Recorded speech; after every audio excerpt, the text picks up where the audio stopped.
Happy Sunday. To some it's Sabbath, to some it's not. Either way, I welcome you. If you're new here, I am not an actress. I do not have a studio. I'm just a lady in her bedroom with her sidekick, a lab bully mix named Samson. Come on, buddy. Sit down. Lay down. Lay down. I don't have anything, Sam. Oh my gosh, I'm sorry. I forgot what I was doing for a moment. Okay, so if you're new here, this is how we do things. I have a cell phone. It's what I have. So I have some pictures pulled up. Usually I read from, if I read verses or anything, it's from the older Bible, either the KJV or the Catholic Bible from the church. And I like to go back as far as I can to the beginning of Christ followers, I guess you would say. And so I try to use the oldest copies that I have. But today I'm reading to you from a study Bible. In the Catholic Bible, I actually really like that they have footnotes. And they help to guide you through it, what's going on in modern terms. But I chose the study Bible today because it not only has that, but it also did change a few of the words to make them a little more modern. And you'll see what I mean as we go through it. And I don't mean computers or electronics or anything like that. Just terminology. Now, it looks like a long book, but it's really not that long considered to the rest of the book. So I'll show you real quick. Now, I could do this whole intro. This is from the Bible app. I also have it in the Bible that I'm looking at. However, it pretty much tells the story, and I want to just jump right into it. But here are the chapters we will be going through. 1 through 8, Tobit's ordeals, Sarah's plight, preparation for the journey, Tobiah's journey to Medea, who is Tobit's son, marriage and healing of Sarah. Wait. Tobiah, is it Tobiah and Sarah? Yes, okay. Tobiah's return journey to Nineveh and the healing of Tobit. Raphael reveals his identity and Tobit's song of praise. This is a really cool story. It is Apocrypha. No, the Catholics did not add to the Bible. It is the oldest copy.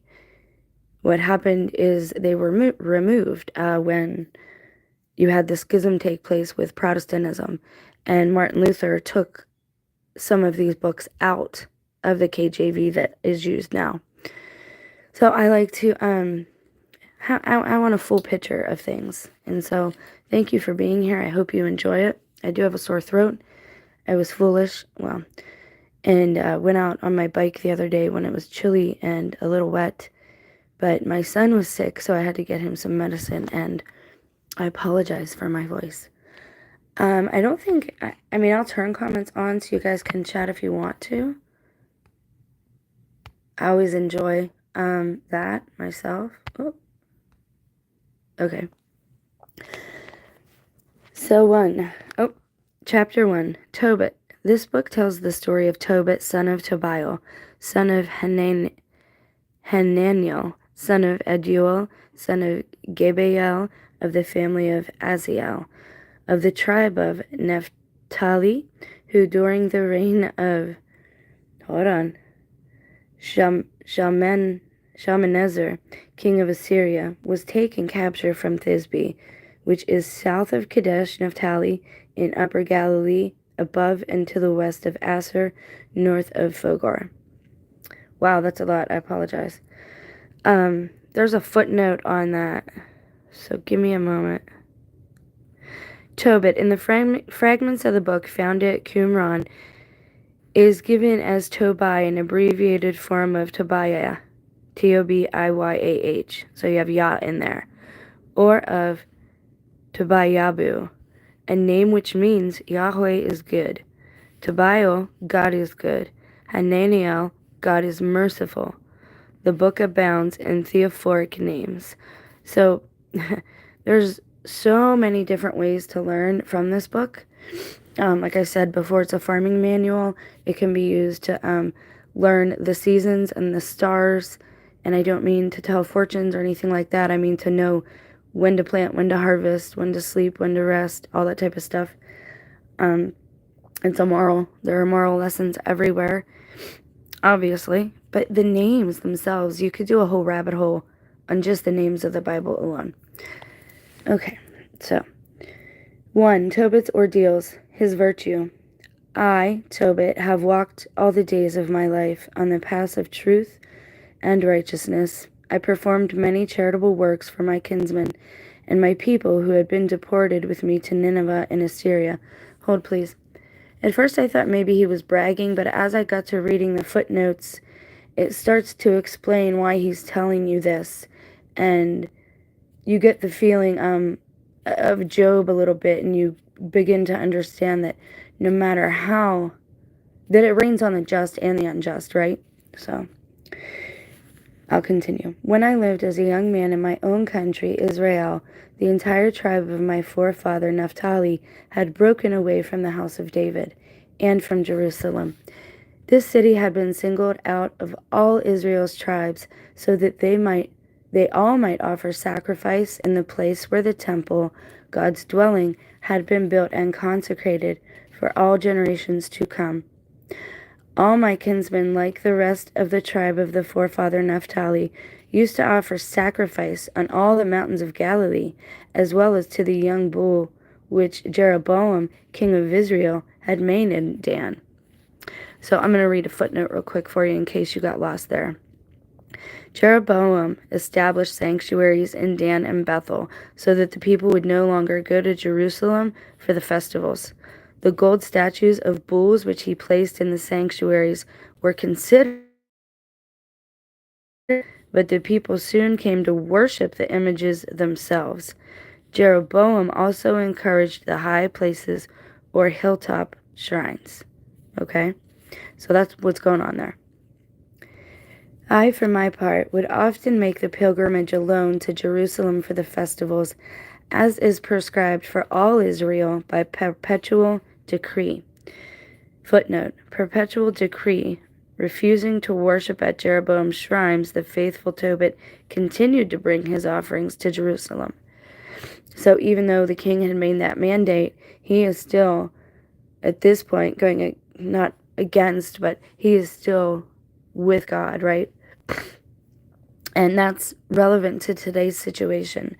We are at such a point as to where we are going to have to begin to ask ourselves, many of us have already had to ask ourselves, will we allow man, our friends, our family, the media, to manipulate us into acting against our conscience? Or will we stand up for that?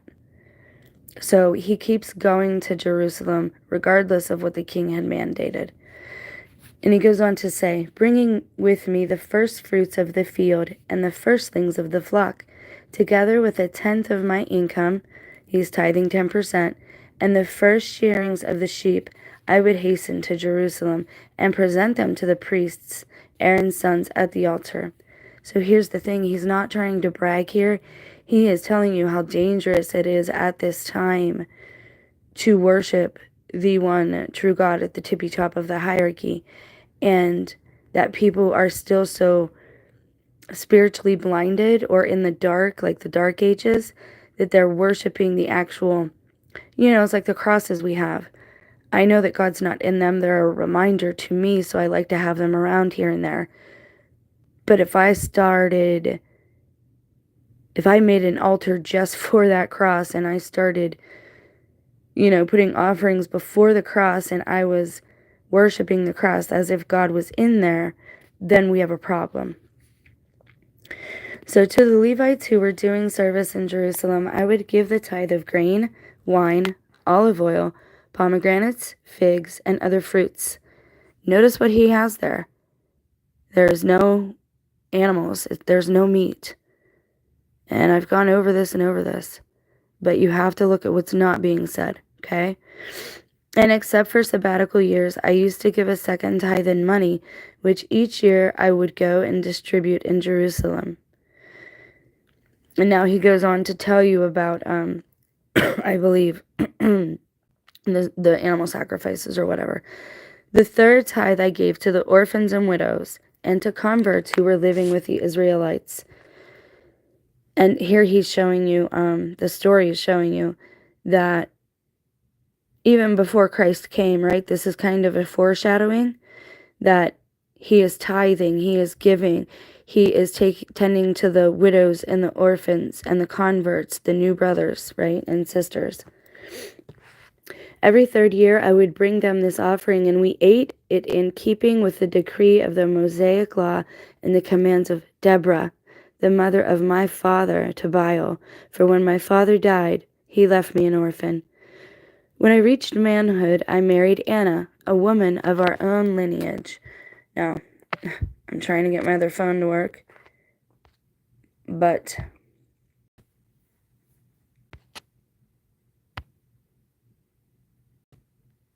okay, so there's Tobias as a young man, I think, and there's him and Anna. By her I had a son whom I named Tobiah. Now after I had been deported to Nineveh, all my brothers and relatives ate the food of heathens. Now if I go down to the footnotes down here, that's one of the only lines that is not addressed. It does not have a simplification. There's no footnote for it. So I'm going to read that again. Now after I had been deported to Nineveh, all my brothers and relatives ate the food of heathens. And you see this problem again spring up with Paul and Peter and James the just, because James was a vegetarian. So he's saying his brothers and his relatives, once he got there, they were all eating the food of the heathens. But I refrained from eating that kind of food because of this wholehearted service of God. The Most High granted me favor and status with Shalmaneser, so that I became purchasing agent for all his needs. See, so he's being blessed for not eating the sacrifices, for not partaking, and breaking bread with heathens. And again, the words aren't meant to be derogatory. Perhaps they are now, but there's a clear distinction of what is acceptable and what is clean and what is unclean and unacceptable in this time. Every now and then, until his death, I would go to Media to buy goods for him. I also deposited several pouches containing a great sum of money with my kinsman Gabael, son of Gabri, who lived at Rages in Media. But when Shalmaneser died and his son, Sennacherib, succeeded him as king, the roads to Media became unsafe, so I could no longer go there. Courage in burying the dead. During Shalmaneser's reign, let me get you a picture, because there's some really nice artwork. And again, I apologize, they weren't quite put in order. But here we have, and he always has his dog with him in these pictures. But this is him going against decree. So courage in burying the dead is the section we're in. So it says, I would give my bread to the hungry and my clothing to the naked. If I saw one of my people who had died and been thrown outside the walls of Nineveh, I would bury him. Now there's a footnote. Tobit risked his own life to bury the dead. Deprivation of burial was viewed with horror by the Jews. Okay, so that's why he's doing this. And remember, bury for them was put in tombs. We're not supposed to be put in the ground. I also buried, and we're not supposed to be cremated, but again, we all have free will and free choice. I'm glad you're here either way to hear this story. I also buried anyone whom Sennacherib slayed, when he returned as a fugitive from Judea during the days of judgment, decreed against him by the heavenly king because of the blasphemies he had uttered. In his rage he killed many Israelites, but I used to take their bodies by stealth and bury them, so when Sennacherib looked for them, he could not find them. But a certain citizen of Nineveh informed the king that it was I who buried the dead. When I found out that the king knew all about me and wanted to put me to death, I went into hiding. Then in my fear I took to flight. Afterward, all my property was confiscated. I was left with nothing. All that I had was taken to the king's palace, except for my wife Anna, and my son Tobiah. So we can really sense here this Job-like characteristic, this pattern, if you will, this template, and its foreshadowing abilities. But we also know, right, that he is being blessed for trying to remain righteous, or for actually remaining righteous. But less than 40 days later, the king was assassinated by two of his sons, who then escaped into the mountains of Ararat. That's where they think Noah's Ark is now. His son, Esarhaddon, who succeeded him as king, placed Ahikar, my brother and Nael's son, in charge of all the accounts of his kingdom, so that he took control over the entire administration. Then Ahikar interceded on my behalf, and I was able to return to Nineveh. For under Sennacherib, king of Assyria, Ahikar had been chief cupbearer, keeper of the seal, administrator, and treasurer. And Esarhaddon reappointed him. He was a close relative, in fact, my nephew. We're moving on to chapter 2, so I want to read you the footnotes on that. It explains who is who. Ahikar, a hero of ancient folklore known for his outstanding wisdom. The story or wisdom of Ahikar was very popular in antiquity and is extant in many different forms: Aramaic, Syriac, Armenian, Arabic, Greek, in Aesop's fables. In the Arabic, he is in the story Arabian Nights, Slavonic, Ethiopic, and Romanian. So the sacred author makes Tobit the uncle of the famous Ahikar. So they're telling you there are people in good standing, right? Basically.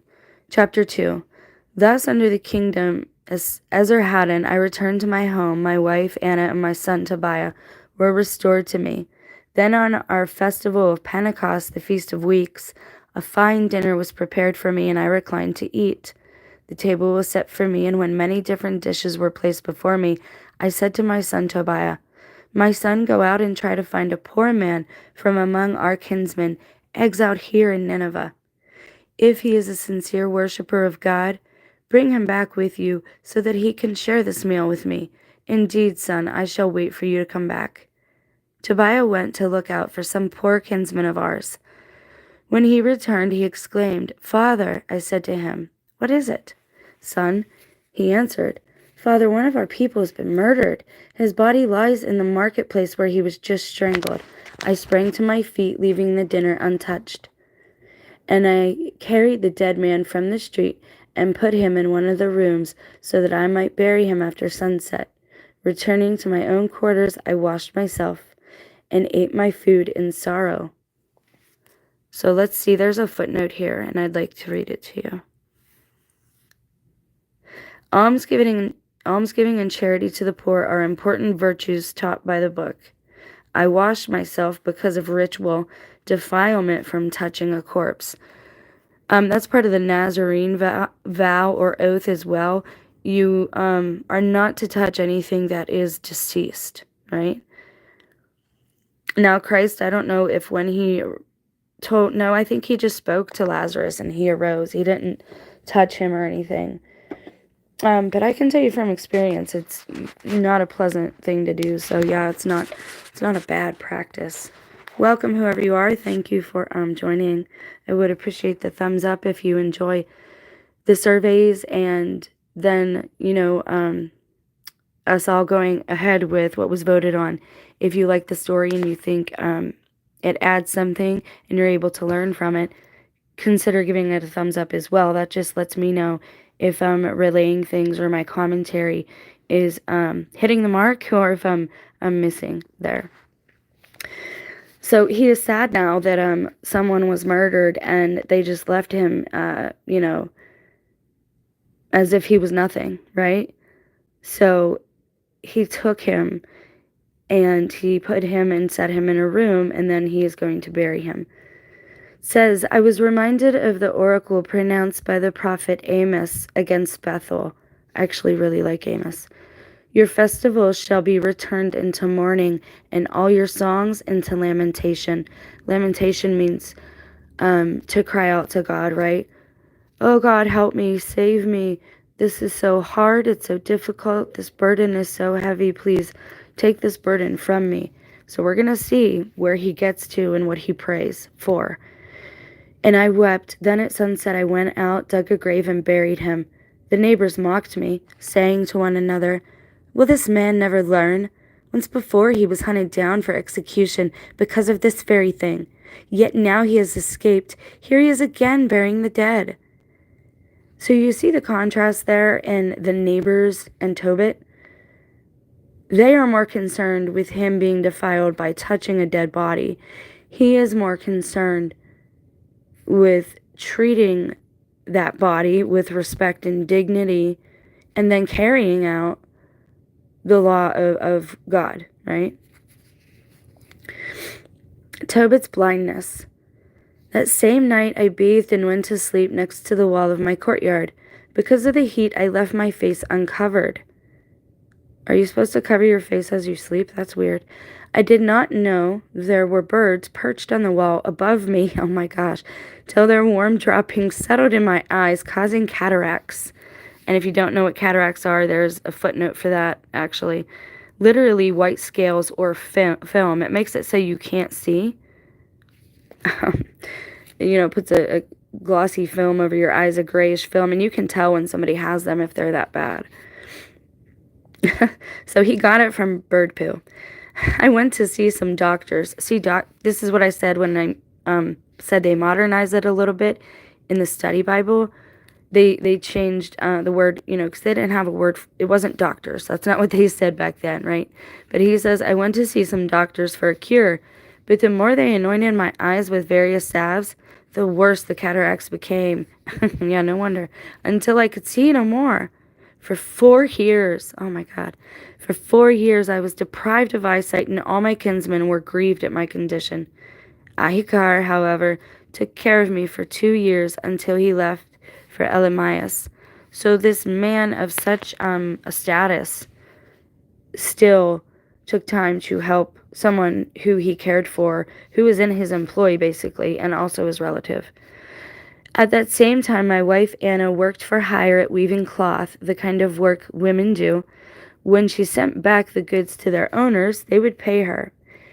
Late in winter, she finished the cloth and sent it back to the owners. There's a footnote on winter. That phrase, late in winter, literally means 7th of Distros, the Maccadian month, which corresponds to the Jewish month of Shabbat, for the table, literally for the hearth. Late in winter, she finished the cloth and sent it back to the owners. They paid her the full salary and also gave her a young goat for the table. On entering my house, the goat began to bleat. I called to my wife and said, where did this goat come from? Perhaps it was stolen. Give it back to its owners. We have no right to eat stolen food. But she said to me, it was given to me as a bonus over and above my wages. Yet I would not believe her, and told her to give it back to its owners. So we're about to see what happens when people become stubborn, right? Because they both here kind of are set in their perception. He says, I became very angry with her over this. So she retorted, where are your charitable deeds now? Where are your virtuous acts? See, your true character is finally showing. And now there's a footnote, and it says this should remind you of Job's wife, which it does, right? And a sharp rebuke calls to mind the words of Job's wife. Yes and no. As a woman, I can see what she means, but she said it in a very harsh and ignorant way, right? Ignorance, meaning to be in darkness or unknowing, uneducated, willingly, in some cases, and that's worse sometimes than being a pagan, is what's described in Dante's Inferno. But he wouldn't believe his wife, right? And she's telling him the truth. So she snapped at him. Where are your charitable deeds now? Why can't you be charitable to me? I'm your wife, right? You don't believe me? You think I'm lying to you? So they both get stuck there in their own, set in their ways, right? Chapter 3, grief-stricken in spirit, I groaned and wept aloud. Then with sobs I began to pray. This is a prayer of lamentation. This is him lamenting to God, okay? And there's a reason they're showing us this. You are righteous, O Lord, and all your deeds are just. All your ways are mercy and truth. You are the judge of the world. And now, O Lord, may you be mindful of me and look with favor upon me. Punish me not for my sins, not for my inadvertent offenses, nor for those of my fathers. They sinned against you and disobeyed your commandments, so you handed us over to plundering exile and death, till we were an object lesson, a byword, a reproach, in all the nations among whom scattered us. Yes, your judgments are many and true in dealing with me as my sins, and those of my fathers deserve, for we have not kept your commandments, nor have we trodden the paths of truth before you. So now deal with me as you please, and command my life breath to be taken from me, that I may go from the face of the earth into dust. It is better for me to die than to live, he says, because I have heard insulting calumnies, and I am overwhelmed with grief. Okay, so there are some footnotes here. Give me a moment. And I'm also going to change the picture for you guys. Hi, Great Light. Oh, gosh. See, the phone puts them in its own order. There is Anna and Tobit with the goat. Now, Tobit is a little self-righteous here. Once you hear the end of this prayer, and I wanted to come to this picture before I got it, he says, I am overwhelmed with grief. Lord, command me to be delivered from such anguish. Let me go to the everlasting abode. Lord, refuse me not, for it is better for me to die than to endure so much misery in life and to hear these insults. And there, the prayer of Tobit is ended. So it's a prayer for death, right? He is saying he does not want to go through this anymore. He is, he's feeling self-pity, right? And he's assuming, he's telling God, don't punish me for my sins. Well, of course, nobody wants punished, right? But he's being a little self-righteous in this. But we see growth through the story, and that's important. I apologize. Ooh. Having a pop today. I shouldn't, but I am. 2. Sarah's plight. Sarah falsely accused. On the same day, at Ecbatana in Medea, it so happened that Raguel's daughter, Sarah, also had to listen to abuse from one of her father's maids. Listen now.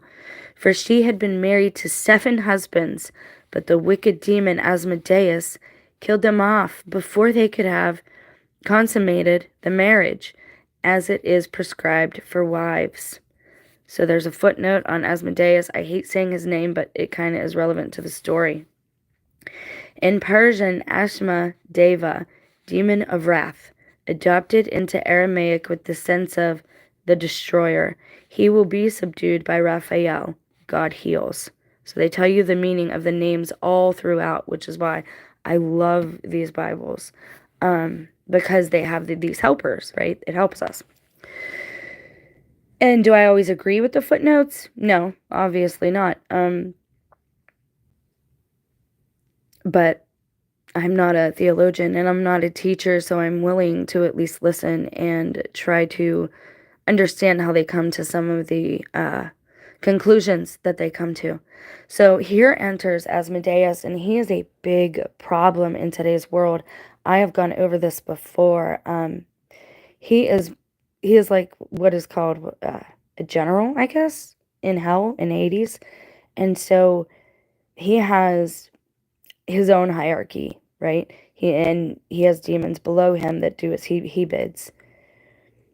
But he is very, we can get into that later, but he is very saturated in today's culture. And as far as symbology goes, his symbols, the things he likes, just like we were talking about Loki and coffee, Asmodeus is bleeding through physically into our realm. And it's, again, because of all of the cumulative effects of everybody's transgressions against natural law. If you don't have religion or faith, you have faith in something, right? You might not express it religiously or through a religion, but everybody has faith in something. Even if you say you don't, then you have faith in nothing. Nothing is a thing, right? So everybody has, even yourself. People place faith in themselves. I can do this. I don't need nobody to help me. I'm going to get mine. That type of attitude. So Asmodeus was killing off her husbands before they could consummate the marriage, and it was a shame to her in this culture. So the maid said to her, "You are the one who strangles your husbands. Look at you. You have already been married 7 times, but you have had no joy with any one of your husbands. Why do you beat us? Because your husbands are dead?"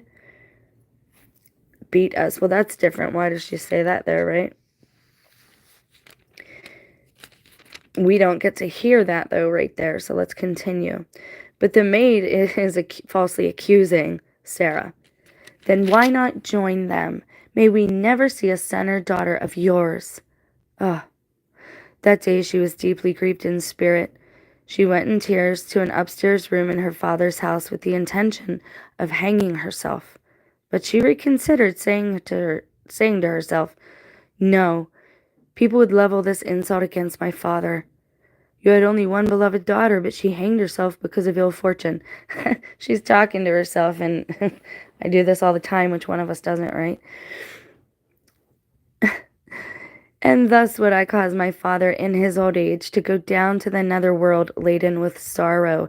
Now, this is also Old Testament. Understand that they have no faith in going to heaven. They are told they are sinners. There's no way back to God, and they go to the underworld when they die. That was a part of ancient Jewish theology, or at least the one that was publicly taught. And I want to say, what is it called? Into Amos's arms, or something like that, they called it.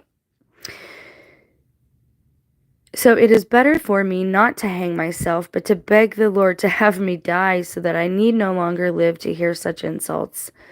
At that time, then, she spread out her hands and, facing the window, poured out this prayer. So right as Tobit is praying for death, so is Sarah.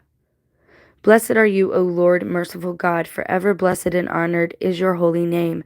May all your works forever bless you." Now see, just like the Our Father, it's a template. When you begin to talk with God, you give a greeting first, right? You're saying hello, and may you be blessed. Just like you would to your neighbor, you are, in essence, blessing God. And we are actually told to do that. It was something I thought was strange when I heard other people saying it.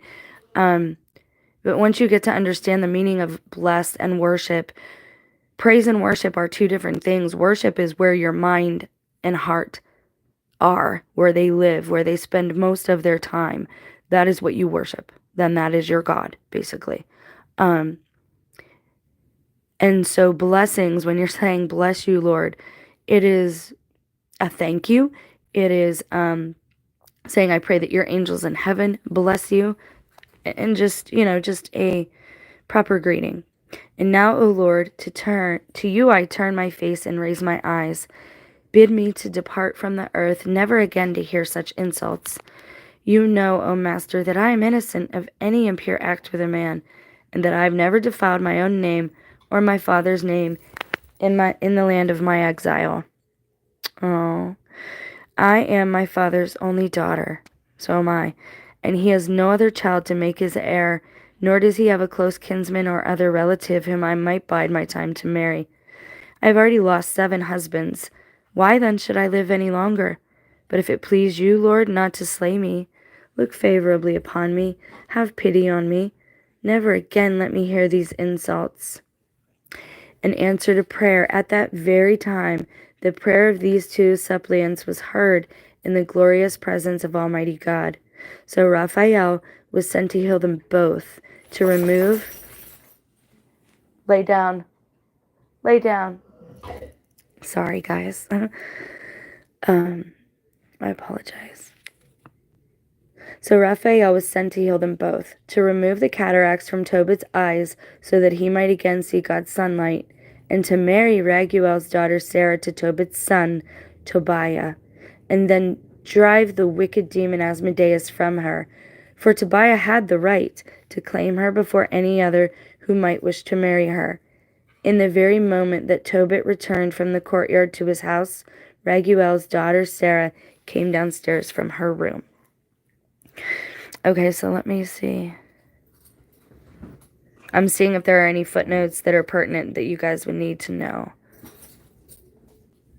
Docility prayer. Not really. That's pretty understandable right there. Your father's God, only daughter that witness us here on earth. I'm not his only daughter. There are many of us, right? We're all God's sons and daughters. Uh-oh. Where am I supposed to be? Not there. I want to show you guys Sarah. I apologize again. They're not in order. I tried putting them in order, and I don't know. Phone editor on here is kind of lame, and that's the tech stuff that irritates me and frustrates me because it takes so long to find one that does what you want to do. So, yeah, I apologize. Maybe someday I'll spend the time on doing that. A laptop would be great, but you know how I feel about screens these days. 3. Tobiah's journey and marriage to Sarah. Chapter 4, A Father's Instruction. Now, we're going to find out, too, how to deliver people of Asmodeus, and that's key. They tell us not to know about these things, that we're not supposed to look at these things. That's what we're told today. There's a reason they removed very specific books from the Bible, okay? And I don't want to hear that they were added in there. They were already here. They were taken out, all right? Everything we are told in the public sector is pretty much the opposite of how it actually is. Most things. You are a primary witness of us as I am primary.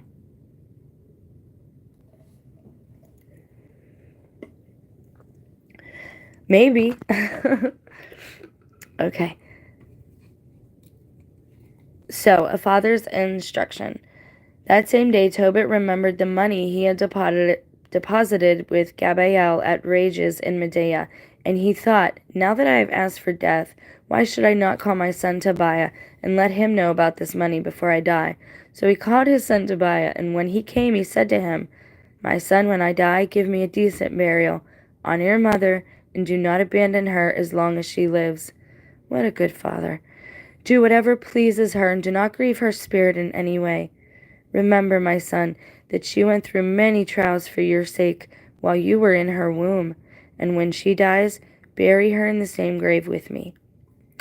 Through all your days, my son, keep the Lord in mind, and suppress every desire to sin or to break his commandments. Perform good works all the days of your life, and do not tread the paths of wrongdoing. For if you are steadfast in your service, your good works will bring success not only to you, but also to all those who live uprightly. Okay, so let's go over something real quick. Here's a footnote. Before the revelation of retribution for all men in the afterlife, a doctrine taught in the Book of Wisdom, and the Book of Wisdom is a feminine book, and it also is a Jewish culturally perspective book. It is telling you why things are the way they are in this culture. So before the revelation of retribution for all men in the afterlife, a doctrine taught in the Book of Wisdom, Old Testament men believed that virtue guaranteed earthly prosperity and sin earthly disaster. So they had no hope for a good afterlife, right? Their hope was in doing good right then and there, and receiving good right then and there. And again, it is a different perspective. And knowing what we know now about spirit, and that's what you have with the Old Testament. Everything's very carnal. It's about what to do physically with your body and your works. And then you move to the New Testament, which is a whole lot more spiritual. And it is more about heart and mind and spirit working together than it is about physicalities.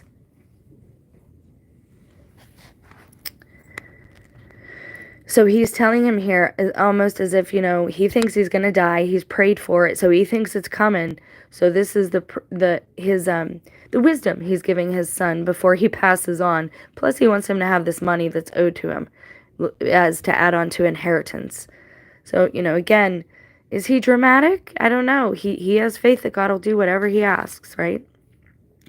And then he goes on to say, give alms from your possessions. Do not turn your face away from any of the poor, and God's face will not be turned away from you. Son, give alms in proportion to what you own. If you have great wealth, give alms out of your abundance. If you have but little, distribute even some of that. But do not hesitate to give alms. You will be storing up a godly treasure for yourself against the day of adversity. And that's what they were talking. There's a revelation of retribution for all men in the afterlife. That's what they thought they were facing. Maybe it is what they did face until Christ came and preached in Hades, right? Almsgiving frees one from death and keeps one from going into the dark abode. Alms are a worthy offering in the sight of the Most High for all who give them, right? So he's really encouraging him and stressing for him to be charitable, right? You'll see where this next painting comes in a minute. Now he goes on to tell his son, be on your guard, son, against every form of immorality, and above all, marry a woman of the lineage of your forefathers. Do not marry a stranger who is not of your father's tribe, because we are sons of the prophets. Now he's telling him, don't be unequally yoked. Don't go find somebody who is in a whole different culture, right? Because it's a whole set of problems. My boy, keep in mind Noah, Abraham, Isaac, and Jacob, our fathers from of old. All of them took wives from among their own kinsmen, and were blessed in their children. Remember that their posterity shall inherit the land. Therefore, my son, love your kinsmen. Do not be so proud-hearted toward your kinsmen. True. Thank you. Do not be so proud-hearted toward your kinsmen. And it also, like in Genesis, each kind with its kind, each kind mates with its own kind. He's telling you not to go out of your kind. Like the old song TLC, Don't Go Chasing Waterfalls. I didn't know what that meant for years, until recently, actually. And it means, don't go out of your own familiarity. Don't go to a whole new region all by yourself and get involved in other people and other cultures and other ways when you don't know anything about them, right? And that's what I did, and I should not have done that. This is why my story is a cautionary story. Okay. Therefore, my son, love your kinsmen. Do not be so proud-hearted toward your kinsmen, the sons and daughters of your people, as to refuse to take a wife for yourself among them. For in such arrogance there is ruin and great disorder. Likewise, in worthlessness there is decay and dire poverty, for worthlessness is the mother of famine. Makes me wonder, and I don't want to get too graphic here, but it really, or personal, with anyone, so I don't mean to offend, but I'm genuinely wondering now at this point. It makes me wonder, in public school we are taught not to procreate within your own bloodline, but in all of these old texts, they always marry someone of their bloodline, and we know that they were a lot smarter and wiser than us. In other words, find a spouse that loves and fears God. Well, of course that. So you're worshiping the one true God, right? You don't, and God is very clear about this. Don't go off with pagan women. That was Solomon's problem, right? But there's another aspect here, and again, I'm wondering, public schools tells us not to mix like that because it will cause birth defects or whatever. But I'm seriously curious now if they've been teaching us backwards, if it's better to marry in your bloodline. Now, I'm not talking about like immediate sister, brother situations like that. I'm talking about third, fourth, fifth cousins, somewhere down the line like that. And I'm just genuinely curious and wondering, because I know public school doesn't always teach the best or the highest echelon. It's not the highest echelon for science and history. Do not keep with you overnight the wages of any man who works for you, but pay him immediately. If you thus behave as God's servant, you will receive your reward. Keep a close watch on yourself, my son, in everything you do, and discipline yourself in all your conduct. Do to no one what you yourself dislike. Do not drink wine till you become drunk, nor let drunkenness accompany you on your way. Give it to the hungry. give to the hungry some of your bread, and to the naked some of your clothing. Whatever you have left over, give away as alms, and do not begrudge the alms you give. Meaning, don't and I've actually done this, I'm sure we all have. Don't then say, I wish I hadn't done that and I wouldn't be so short now, or I wish I hadn't lent so and so that money, they'd give it back to me. He's saying don't do that. In fact, don't loan it or lend it, give it away, right? He's saying, and do it with joy. Do it with love. Don't do it because you feel obligated, but actually do it because in your heart you want to please God and do the right thing. Now, when we say please God, let's be very careful here, okay? I don't want to make it seem like he's arrogant. God, there is no arrogance in God, right? And I'm sorry, I can't reply because it takes me out of the story and what I'm trying to talk about. So he's telling you to give and to do it with love. And we are told that in Sermon on the Mount too, that love covers a multitude of sin. But if you're just giving away because you feel like it's your obligation, that's not, there will be no good fruit from that. It won't return anything to you. Be lavish with your bread and wine at the burial of the virtuous, but do not share them with sinners, meaning don't sit down and partake with sinners. Now, and again, at this time, the law was very strict, and the law was given by very arrogant and conceited men who were basically gatekeepers to God. People think because that something is in the Bible that it's telling us it's okay or we should do it. There are a lot of lessons in the Old Testament about what not to do and who not to be like, okay? And there's also the lessons about redemption, about people who walk with God but then fall, but then God still has mercy upon them and is still for them because God is a parent. And if you're not a parent yet, you might not understand this. But parents discipline the children they love. They have guidelines and they have rules. If you are told to go and run off, that is not an expression of love, but of disregard, and there is no love in disregard. Yes, Jesus sat amongst sinners. I know this is Old Testament. That's why I'm telling you the cultural background, okay? Please don't start getting into this with me. Sometimes I wonder why people are here. You don't have to listen if you don't like it. And it's fine, we can disagree. There's nothing wrong with that at all. But I already said, this is Old Testament. This is before Christ, when they were kind of, what's the word I'm looking for? They were told specifically, do not partake with them. Do not break bread with your enemy. And your enemy are sinners, because bad company corrupts good morals. Christ can do anything. We are not Christ. Christ can be amongst sinners, and it will not sway or influence his mindset one bit. But if you and I are at a table with sinners, we will start talking like them. Ever notice how you're with a certain friend and you pick up the accent or whatever, And it's very easy and it happens very fast. So that's why they're not allowed to, quote unquote, eat or partake with sinners, is because bad company can corrupt their good morals. And it happens over and over again in the Bible and in real life.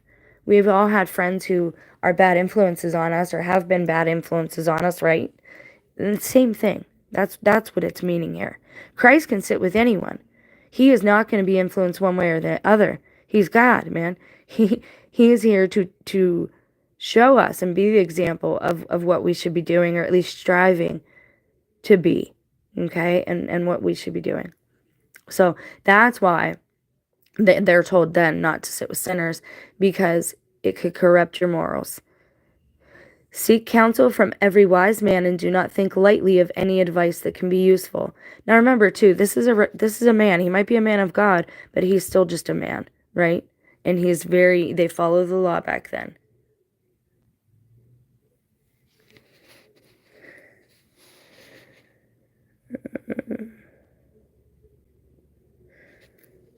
Okay, so I can't do the chat and read. I'm going to read. Seek the counsel from every wise man, and do not think lightly of any advice that can be useful. At all times bless the Lord God, and ask him to make all your paths straight, and to grant success to all your endeavors and plans. For no pagan nation possesses good counsel, but the Lord himself gives all good things. If the Lord chooses, he raises a man up, but if he should decide otherwise, he casts him down to the deepest recesses of the nether world. So now, my son, keep in mind my commandments, and never let them be erased from your heart. And now, son, I wish to inform you that I have deposited a great sum of money with Gabri's son Gabael at Rages in Media. Do not be discouraged, my child, because of our poverty. You will be a rich man if you fear God. Avoid all sin and do what is right before the Lord your God. Thank you guys for the thumbs up. I appreciate it. Here we get into the angels. This is the fun part. This is when Raphael enters the story. Chapter 5, the angel Raphael. Then Tobiah replied to his father Tobit, Everything that you have commanded me, father, I will do. But how shall I be able to obtain the money from him, since he does not know me, nor do I know him? What can I show him to make him recognize me and trust me, so that he will give me the money? I do not even know which roads to take for the journey into Media. So this is kind of like Tobit pushing his son out of the nest and granting him with some of the familial responsibility that goes along with the man of the house. And Tobit is out of his depth here, right? He's never done anything like this. He doesn't know where his dad is coming from with all this. Tobit answered his son Tobiah, We exchanged signatures on a document written in duplicate. Okay, so there's a footnote here, and I want to read it so you guys understand. Document in Greek, charagraphon, in the Middle Ages, notably in England, a deed and its duplicate were written on one piece of parchment, with the Latin word charagraphum inscribed across the top of the sheet or between the two copies of the text. The document was then cut in two, in either a straight or wavy line, the parts being given to the persons concerned. Okay. Perhaps this procedure derived from the present verse of Tobit. Duplicate documents, usually one open and the other one sealed, are well known from the ancient Near East. So, that's how he'll know him.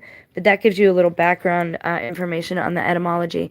And again, please consider giving the video a thumbs up, not for the algorithm, but for me, so I know if I'm relaying this information and explaining it in an easy to way to understand, because I don't want to be one of those gatekeepers of God. The gospel is free for everyone, and there are some really good moral lessons here, and we see time and time again how certain patterns repeat, but we can break free of our patterned behaviors and habits, bad habits or transgressions, whatever you want to call them, through God. If we have a relationship with the one who made us and the Son of his who came down here, part God, part man, divine, all divine, right?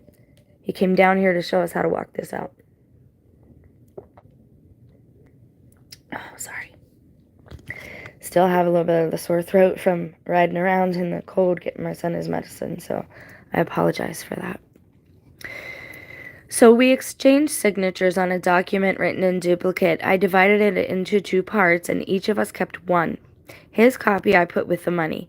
Think of it, 20 years have already passed since I deposited that money.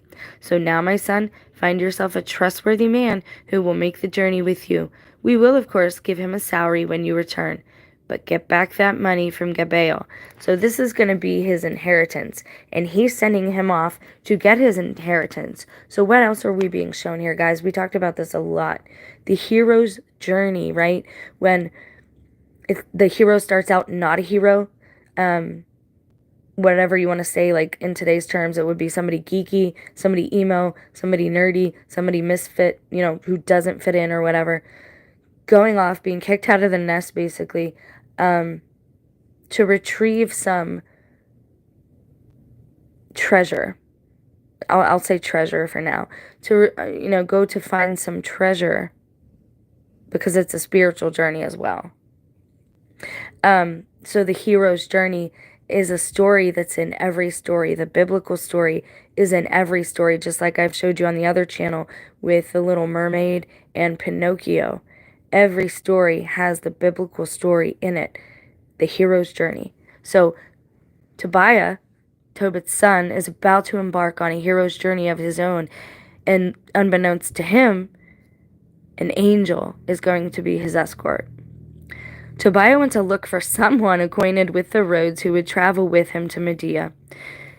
I've tried this. I would love to have our exodus. I think that's what we're supposed to be doing at this time. Because I think things are going to get a lot harder very soon. And if you haven't noticed, things seem to change every 3 years since we started this tribulation. Maybe they were wrong about 7 years, or maybe this was just pre-tribulation. I don't know, but I feel like it was a time of grace.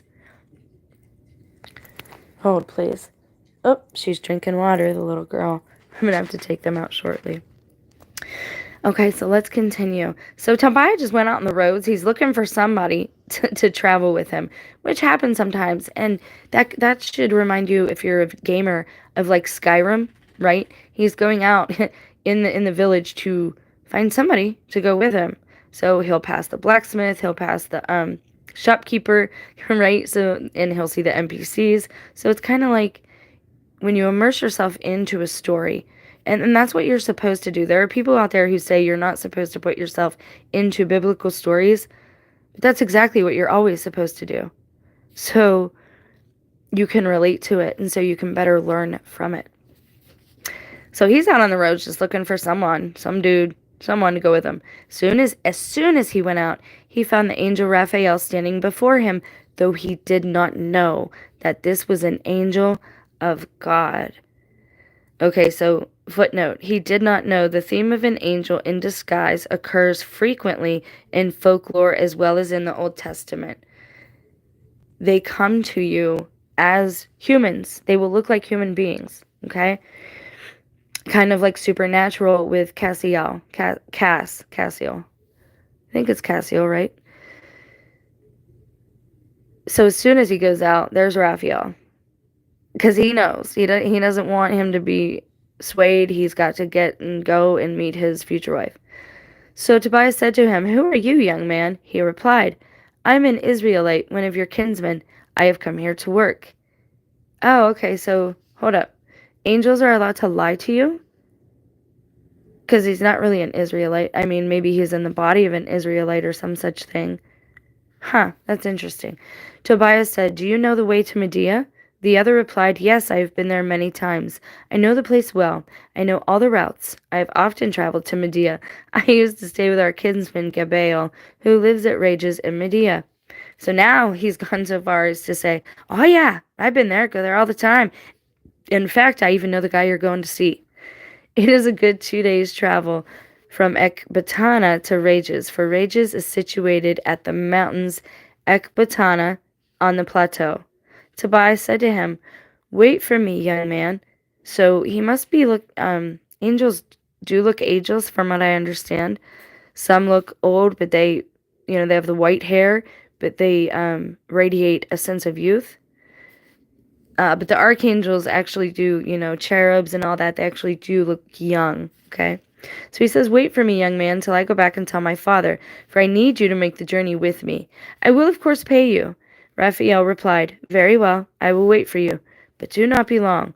Tobiah went back to tell his father Tobit what had happened. He said to him, "I have just found a man who is one of our own Israelite kinsmen." Tobit said, "Call the man so that I may find out what family and tribe he comes from, and whether he is trustworthy enough to travel with you, son."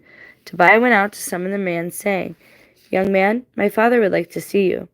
When Raphael entered the house, Tobit greeted him first. Raphael said, "Hearty greetings to you." Tobit replied, "What joy is left for me any more? Here I am, a blind man who cannot see God's sunlight, but must remain in darkness like the dead who no longer see the light. Though alive, I am among the dead. I can hear a man's voice, but I cannot see him." So, obviously, they're much more poetic, and their vernacular is much more expanded than ours today. This is why I try to do etymology searches with you guys and get you a little more articulate in your vocabularies, to expand your vocabularies, right? And to enrich our dialogues with each other. Everything has been oversimplified in the days in which we live. So he's lamenting to the stranger. He's like, what good is there? What do you mean? There's nothing good. Why are you giving me such a hearty greeting? I cannot see. I'm blind. I can't even see you, man. So he's really feeling sorry for himself. It's been 4 years. He's been blind, and he's kind of done with life. My son Tobiah wants to go to Media. Can you go with him to show him the way? I will, of course, pay you, brother. Raphael answered, Yes, I can go with him, for I know all the routes. I have often traveled to Media and crossed all its plains and mountains, so I know every road well. Tobit asked, Brother, tell me, please, what family and tribe are you from? Raphael said, Why? Do you need a tribe and a family, or are you looking for a hired man to travel with your son? Tobit replied, I wish to know truthfully whose son you are, brother, and what your name is. So here we have a little tit for tat happening, right? He wants to know he's going to be safe, and he wants to know who his people are, where he comes from, which is a wise parenting skill, right? But at the same time, Raphael's telling him, you cannot judge people by their family. You cannot judge them by bloodline, okay? And that's not good discernment. That's not proper discernment, all right? Raphael answered, I am Azariah. All right, so what did he... Azariah has a meaning too. Down here in the footnotes it says Yahweh helps. So he's going to be the helper of this family to get them back on track, right? So I am Azariah, son of Hananiah the elder, one of your own kinsmen. Tobit exclaimed, Welcome, God save you, brother. Do not be provoked with me, brother, for wanting to learn the truth about your family. So it turns out that you are a kinsman, and from a noble and good line. I knew Hananiah and Nathaniah, the two sons of Shemaiah the elder. With me they used to make the pilgrimage to Jerusalem, where we would worship together. Back then, that was one of the requirements for Jews. You had to make a pilgrimage, right? I think it still is. It still might be. No, they did not stray from the right path. Your kinsmen are good men. You are certainly of good lineage, and welcome. And now, bloodline, family line, comes from that word right there, lineage, okay? Little etymology. Then he added, For each day you are away, I will give you the normal wages. Normal wages literally means a drachma, about 17 cents, a day's wage for a working man. So everybody complaining about minimum wage today. Now they call it minimum wage. Right here they're calling it normal wages. Oh, plus expenses for you and my son. If you go with my son, I will even add a bonus to your wages. Raphael replied, I will go with him, have no fear. In good health we shall leave you, and in good health we shall return to you, for the way is safe. Tobit said, God bless you, brother. Then he called his son and said to him, My son, prepare for whatever you need for the journey, and set out with your kinsmen. May God in heaven protect you on the way, and bring you back to me safe and sound. And may his angel accompany you for safety, my son. Before setting out on his journey, Tobiah kissed his father and mother. Tobit said to him, Have a safe journey.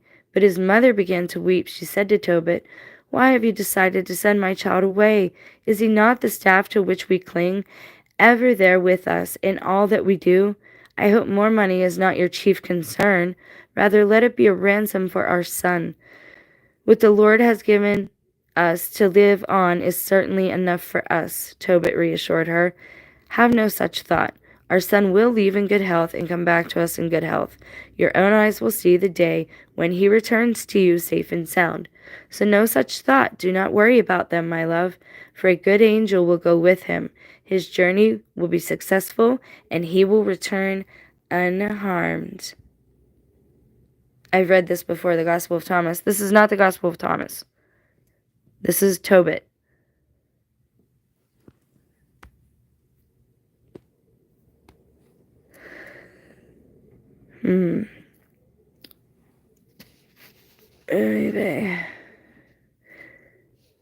Okay, so there's a footnote there. So no such thought. Do not worry about them, my love. My love, literally sister, a term of endearment applied to one's wife. So everyone, you were sisters in God, right? You were natural Everybody from God is a brethren.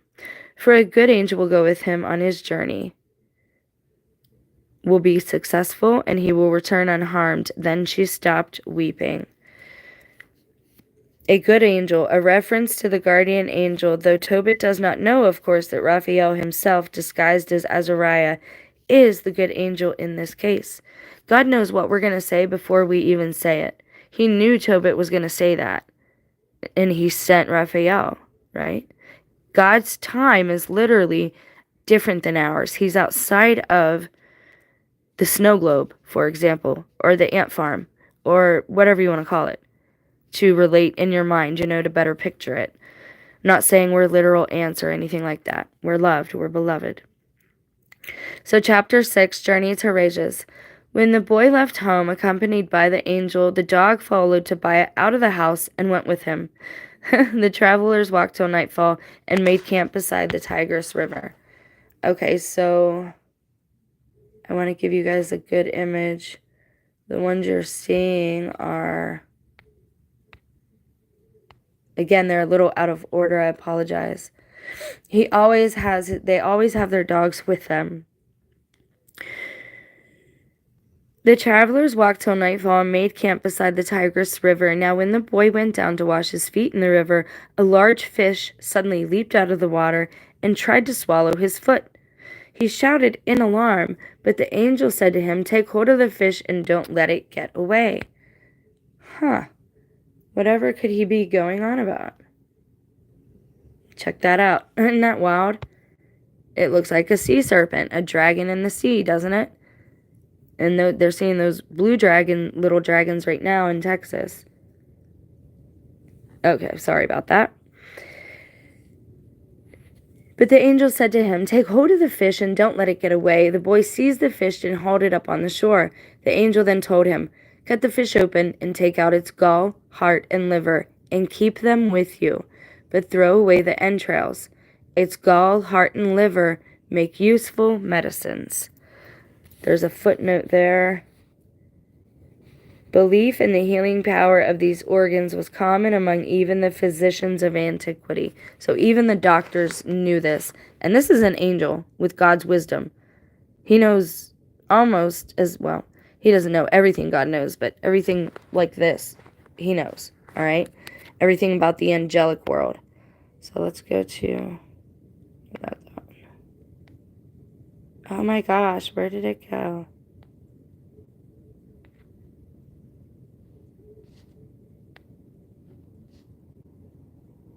Hello? I apologize. There we go. So that's him. He's cutting that out, and he's going to keep the liver with him. Now, again, this is foreshadowing because the angel knows what is going to happen and is preparing Tobit for what he's going to need to free Sarah from this curse or attachment that she seems to have with this Asmodeus demon. Excuse me. So after the lad had cut the fish open, he put aside the gall, heart, and liver. Then he broiled and ate part of the fish. The rest he salted and kept for the journey. Salt is, it keeps things, preserved, right? They used salt back then for meat, and they used it for everything. So you had like jerky and almost dehydrated fruit or whatever. But salt would keep animal parts, if you ate animals, it would keep them from going bad, from decaying. Raphael's instructions. Afterward, they traveled on together till they were near Media. The boy asked the angel this question, "Brother Azariah, what medicinal value is there in the fish's heart, liver, and gall? Pay attention." He answered, "As regards the fish's heart and liver, if you burn them so that the smoke surrounds a man or woman who is afflicted by a demon or evil spirit, the affliction will leave him completely." I am going to read that again, and I'm going to highlight it right now in my Bible. Okay. So, Azariah, what medicinal value is there in a fish's heart, liver, and gall? So if any of you are my fellow fishermen and women out there, pay attention. He answered, as regards the fish's heart and liver, if you burn them so that the smoke surrounds a man or woman, so basically you want to burn these things over a fire and have the person who is afflicted as close to that smoke from that fire as possible, almost like an incense, right? You want it to envelop that person. Apparently, these demons don't like the smell, or it has, something. So that the smoke surrounds a man or woman who is afflicted by a demon or evil spirit, the affliction will leave him completely, and no demons will ever return to him again. Why do you suppose this book was removed? Why do you suppose this was taken out? Who do you think is teaching then in the churches right now? I've said this over and over and over, and this about proves it. Why would they take out this book? What is so wicked that is in this book? It tells you right here that deliverance is more than some man on a screen making people shake and shiver, and some televangelist screaming at you to get a demon out of you. That is not true deliverance. Christ prayed for people, he fasted, and they fasted while they all prayed together on the same thing. The power of the mind, the power of the word, and the power of that togetherness of more than one person participating in the process. But if you know somebody who is afflicted, this sounds like a really good idea and something that's very simple that anybody could go do. You can go buy a fish from the local butcher. Ask them for the whole fish, and that you'll gut it yourself and process it yourself. If you burn them so that the smoke surrounds a man or woman who is afflicted by a demon or evil spirit, the affliction will leave him completely, and no demons will ever return to him again. And Asmodeus is saturated into our current culture. And as for the gall, okay, here we go. And this is for Tobit. And as for the gall, if you rub it on the eyes of a man who has cataracts, blowing into his eyes right on the cataracts, his sight will be restored. Wow. So what does that little part tell us? Where's the need for physicians then if certain, and I don't mean everything, right? This system, this secular world, wants us dependent on it and nothing else. It does not want us to be self-sufficient. It does not want us to learn things. It does not want us to progress. Okay? It's amazing, though, all the little gems you find in these books that were removed. And again, if you like the verbiage and all that, please give the video a thumbs up. Thank you guys for thumbing up the video. When they had entered Media and were getting close to Ecbatana, Raphael said to the boy, Brother Tobiah. He answered, Yes, what is it? Raphael continued, Tonight we must stay with Raguel, who is a relative of yours. He has a daughter named Sarah, but no other child. Since you are Sarah's closest relative, you, before all other men, have the right to marry her. Again, I get to wondering if we have been lied to when it comes to bloodline and ancestral relationships. And I'm not talking brother, sister, father, daughter. I'm not talking that close. Okay? But this is how they kept estates in one family. This is how they kept them from having feuds with other tribes. Because if you marry someone from another tribe, you're going to have to get used to their customs. How are you ever going to visit your family or do a pilgrimage again? All these issues will start to spring up. This is why we're supposed to be evenly yoked as well. So this is interesting. Since you are Sarah's closest relative, you, before all other men, have the right to marry her. Also, her father's estate is rightfully yours to inherit. Now the girl is sensible, courageous, and very beautiful, and her father loves her dearly, he continued. Since you have the right to marry her, listen to me, brother. Tonight I will ask the girl's father to to let us have her as your bride. When we return from rages, we will hold the wedding feast for her. Now this, I was on that picture. This picture is when they meet. It is supposed to be the meeting of Sarah and Tobias. Now the girl, okay.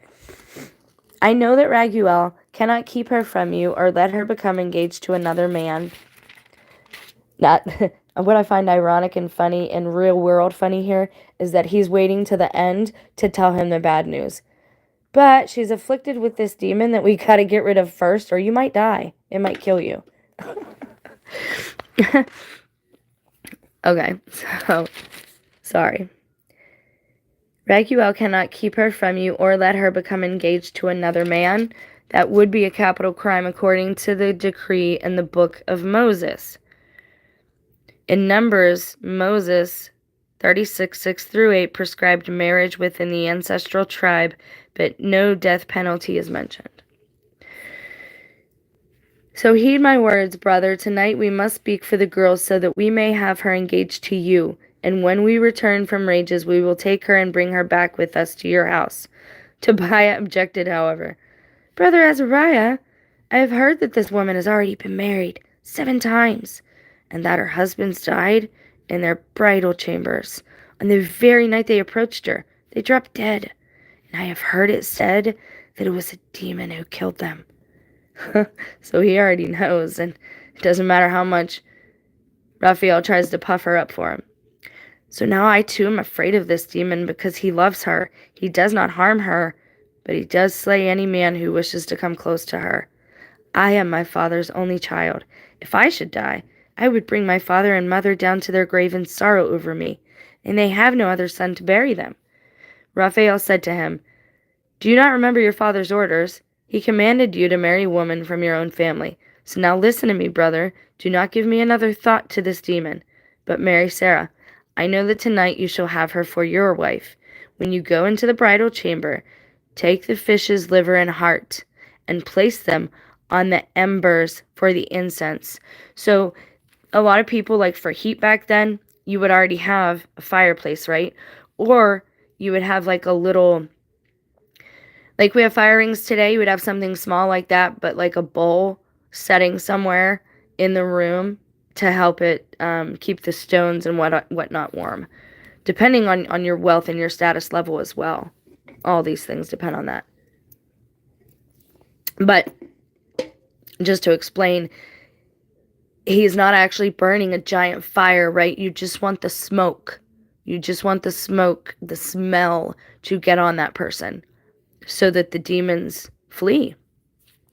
So he says to him, when you go into the bridal chamber, take the fish's liver and heart and place them on the embers for the incense. As soon as the demon smells the odor they give off, he will flee and never show himself near her. Then when you're about to consummate the marriage, both of you first rise up to pray. So, rise up to pray. Prayer is needed to drive out the demon, okay? So it's not just the smoke. He's saying then you pray, right? You're going to pray that goes well. You're going to pray that the marriage is consummated well. You're going to pray that he doesn't die overnight or the demon doesn't come back, whatever. But that's what you're going to do. So he's telling him, burn the fish's liver and heart on the embers and make an incense of them. But that's not enough. Before you're about to consummate the marriage, pray. Beg the Lord of heaven to show you mercy and grant you deliverance. But do not be afraid, for she was set apart for you before the world existed. You will save her, and she will go with you. So he's telling him right here, wow, she was set apart for you before the world existed. That's coming from an angel, Raphael. That's showing you that each woman is definitely created for a specific man. That's beautiful. She was set apart for you before the world existed. Okay? So this is what God does. He doesn't want us alone. He doesn't want us walking this journey alone. But what does that say about reincarnation then, the reincarnation theory? You guys know what I think about it. It's a broken system. A good and perfect and all good God would not set something up like that where you forget everything you learned, because you're going to make those same mistakes over again, and you might have a worse life than the one you had prior, meaning your karma would never be caught up.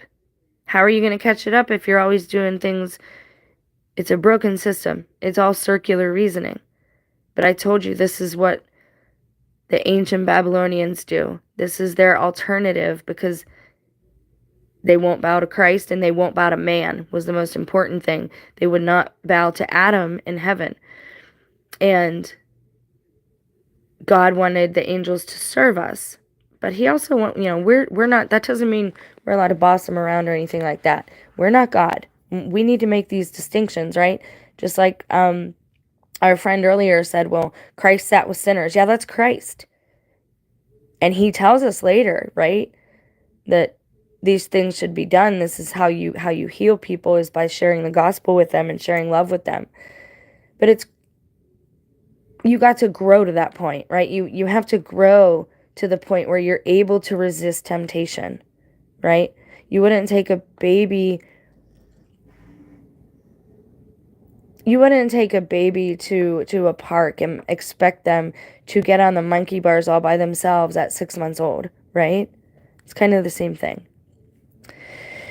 You will save her, and she will go with you, and I suppose that you will have children by her who will take the place of brothers for you, so do not worry. And take the place of brothers for you, just meaning they will be your friends, but also take the place of brothers for you. As far as inheritance goes, there's no one else to, you know what I mean? So they will continue on the family line. When Tobiah heard Raphael say that she was his kinswoman of his own family's lineage, he fell deeply in love with her, and his heart became set on her. Chapter 7. At the house of Raguel. When they entered Ecbatana, Tobiah said, Brother Azariah, lead me straight to our kinsman Raguel. So he brought him to the house of Raguel, whom they found seated by his courtyard gate. They greeted him first. He said to them, Greetings to you too, brothers, good health to you, and welcome. When he brought them into his home, he said to his wife Edna, This young man looks just like my kinsman Tobit. So Edna asked them, Who are you, brothers? They answered, We are of the exiles of Naphtali at Nineveh. She said, Do you know our kinsman Tobit? They answered, Indeed we do. Is he well? They answered, Yes, he is alive and well. Then Tobiah exclaimed, He is my father.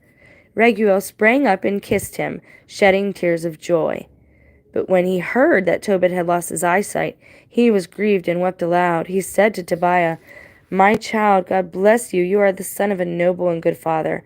But what a terrible misfortune that such a righteous and charitable man should be afflicted with blindness. He continued to weep in the arms of his kinsman Tobiah. His wife Edna also wept for Tobit, and even their daughter Sarah began to weep.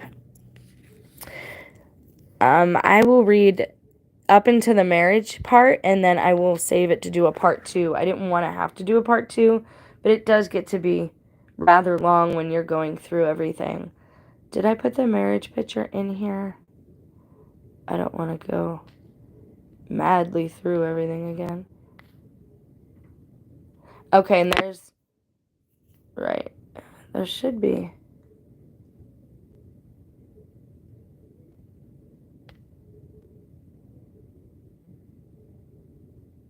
Maybe this is the marriage one then. I suppose it is. Alright, then it's this one next. Marriage of Tobiah and Sarah. Afterwards, Raguel slaughtered a ram from the flock and gave them a cordial reception. When they had bathed and reclined to eat, Tobiah said to Raphael, Brother Azariah, ask Raguel to let me marry my kinswoman Sarah. Raguel overheard the words, so he said to the boy, Eat and drink and be merry tonight, for no man is more entitled to marry my daughter Sarah than you, brother. Besides, not even I have the right to give her to anyone but you, because you are my closest relative. But I will explain the situation to you very frankly. I have given her in marriage to 7 men, all of whom were kinsmen of ours, and all died on the very night they approached her. But now, son, eat and drink. I am sure the Lord will look after you both. Tobiah answered, I will eat or drink nothing until you set aside what belongs to me. Yikes. Raguel said to him, I will do it. She is yours according to the decree of the book of Moses. Your marriage to her has been decided in heaven. Take your kinswoman. From now on, you are her love, and she is your beloved. She is yours today and ever after. And tonight, son, may the Lord of heaven prosper you both. May he grant mercy and peace. Then Raguel called his daughter Sarah, and she came to him. He took her by the hand and gave her to Tobiah with the words, Take her according to the law, according to the decree written in the book of Moses. She is your wife. Take her and bring her back safely to your father, and may the God of heaven grant both of you peace and prosperity. He then called her mother and told her to bring a scroll, so that he might draw up a marriage contract stating that he gave Sarah to Tobias as his wife, according to the decree of the Mosaic law. Her mother brought the scroll, and he drew up the contract, to which they affixed their seals. Afterward, they began to eat and drink. Later, Raguel called his wife Edna and said, My love, prepare the other bedroom and bring the girl there. She went and made the bed in the room, as she was told, and brought the girl there. After she cried over her, she wiped away the tears and said, Be brave, my daughter. May the Lord of heaven grant you joy and peace in place of your grief. Courage, my daughter. Then she left. She has to be so scared that this is going to happen again, and she already gets ridiculously ridiculed and villainized by her own people, by her maids, right? And they're supposed to be there to help her, and they're gossiping and sniping and mean to her, right? Kind of like the old story Cinderella. So let's see. Chapter 8. Oh, sorry, guys. All right, I'll read this last part because this is important about the expulsion of the demon. Chapter 8. When they had finished eating and drinking, the girl's parents wanted to retire. They brought the young man out of the dining room and led him into the bedroom. At this point, Tobiah, mindful of Raphael's instructions, took the fish's liver and heart from the bag which he had with him and placed them on the embers for the incense. Okay. Now there's a footnote, and it's important. The manner of coping with demonic influences among the ancients seems quaint to us. However, the fish here is part of the story, not a recipe for exorcism. It is clear that the author places primary emphasis on the value of prayer to God. So, they need both. The angel would not have told them to do this if it wasn't important, right? The demon, repelled by the odor of the fish, fled into Upper Egypt. And there's a footnote. What does it say? What? Hold, please. That's 3. Upper Egypt, to the desert there. The desert was considered the dwelling place of demons. Ugh. And we get that hint over and over in different stories, but here it's confirmed in the footnotes. The demon, repelled by the odor of the fish, fled into Upper Egypt. They don't like the smell. And then to keep them away, they pray to God, right, for proper deliverance. Raphael pursued him there and bound him hand and foot. Then Raphael returned immediately. When the girl's parents left the bedroom and closed the door behind them, Tobiah arose from the bed and said to his wife, My love, get up, let us pray, and beg our Lord to have mercy on us and to grant us deliverance. Now this is probably the fish smell. That smell got it to flee. The prayer will keep it away, right? So she got up and they started to pray. That's beautiful that they pray together.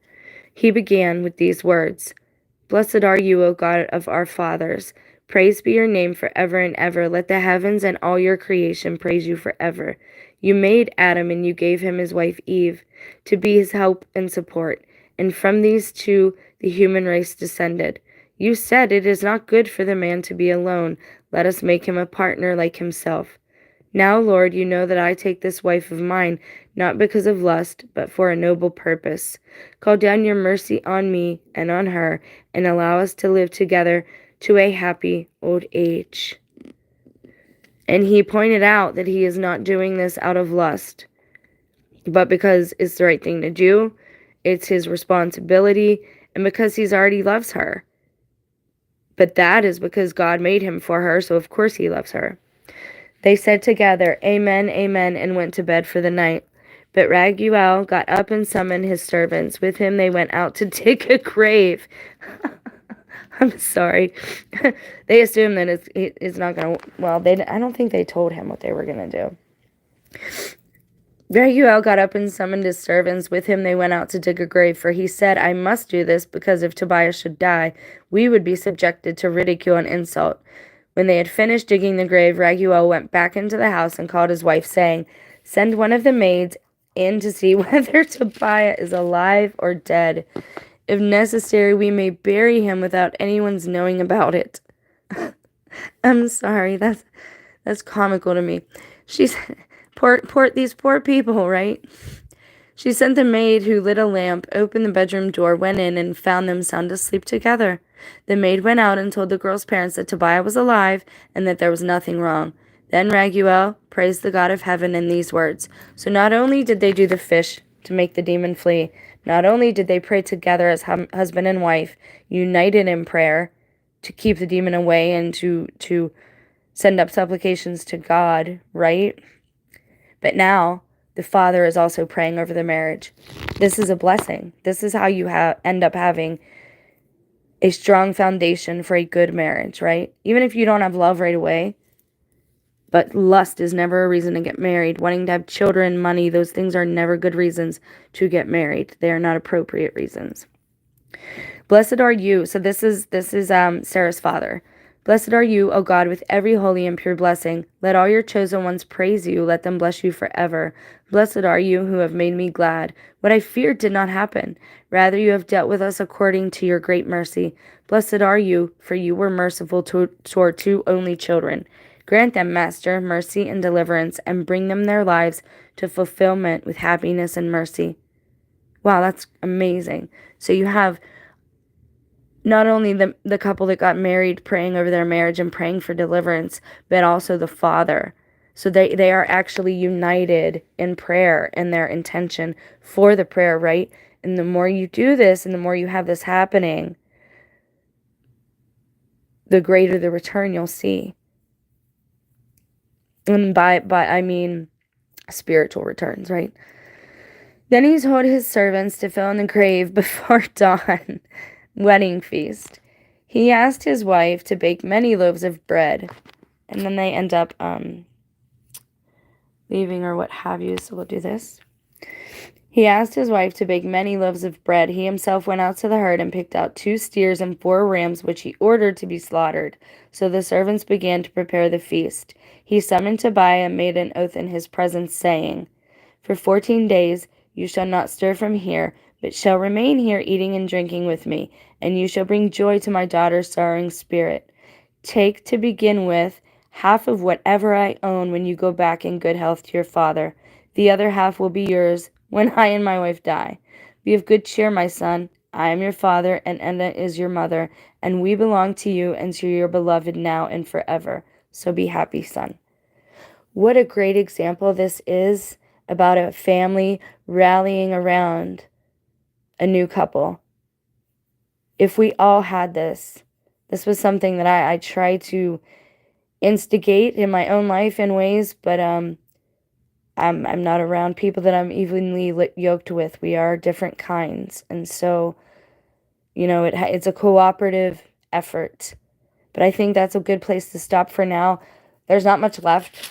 It's almost over, but we get into Raphael, showing them that he's actually an angel and not just some dude he found, and him curing Tobit of his blindness. So we get to some good stuff later on.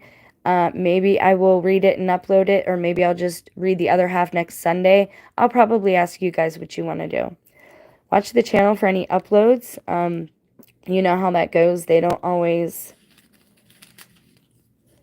show up to you when I'm uploading things, and they have been playing with the counter, which is the only reason I post those, is for myself, so I can see what's going on the back end with all their algorithms and such. But I thank you guys for being here. I pray that you have a blessed day and that God's peace be with you. I love you.